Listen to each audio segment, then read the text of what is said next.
അങ്ങനെ ഇൻസ്റ്റഗ്രാം കത്തിക്കാനുള്ള സാധനം. ഓക്കെ,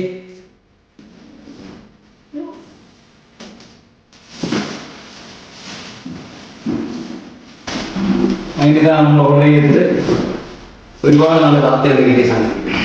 നമുക്കിത് അൺബോക്സ് ചെയ്യാം. അൺബോക്സ് ചെയ്തിട്ട് ഫസ്റ്റ് ട്രയൽ ഉണ്ട്.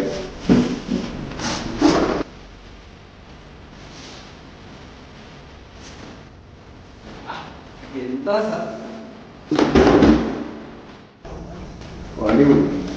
ടയറിന്റെ സൗണ്ട് കേൾക്കണം. ട്രൈ ചെയ്തു. ഇതാണ് നമ്മുടെ ഹോബി ഗ്രേഡ് RC കാർ. ഇന്നലെ എനിക്ക് ട്രൈ ചെയ്യാൻ പറ്റിയില്ല. ഇന്നാണ് ഇതിൻ്റെ ബാറ്ററിയൊക്കെ ചാർജ് ചെയ്ത് സെറ്റ് ചെയ്യുന്നത്. ഇതിന് ബോഡി റിമൂവ് ചെയ്ത് ഇതിനകത്തൊരു പവർ ബട്ടൺ ഉണ്ട്. പവർ ബട്ടൺ ഓണാക്കി റിമോട്ടിൽ ഈ പവർ ബട്ടൺ ഉണ്ട്. ഇതും പവർ ഓണാക്കി കഴിയുമ്പോഴാണ് നമുക്കിത് ഓണാക്കി തരുന്നത്. ഇത് റിമൂവ് ചെയ്യാൻ വേണ്ടിയിട്ട് ഇത് ക്ലിപ്പ് ലോക്കാണ്. ഞാൻ രണ്ടെണ്ണമായിട്ടുള്ള ക്രോസ് ആയിട്ടുള്ള ഇവിടെ 2 ക്ലിപ്പ്, ഇവിടെ 2 ക്ലിപ്പാണ് വരുന്നത്. ഈ ബോഡി ഓപ്പൺ ചെയ്യുമ്പോൾ ഇതാണ് പവർ ബട്ടൺ. ഈ പവർ ബട്ടൺ ഓൺ ആകുമ്പോൾ ഇതിൽ ഹെഡ്ലൈറ്റ് കത്തും. അപ്പോൾ നമുക്ക് മനസ്സിലാവും വണ്ടി ഓണായിട്ടുണ്ട്. ഇത് വെച്ച് പടപ്പിക്കുന്നു.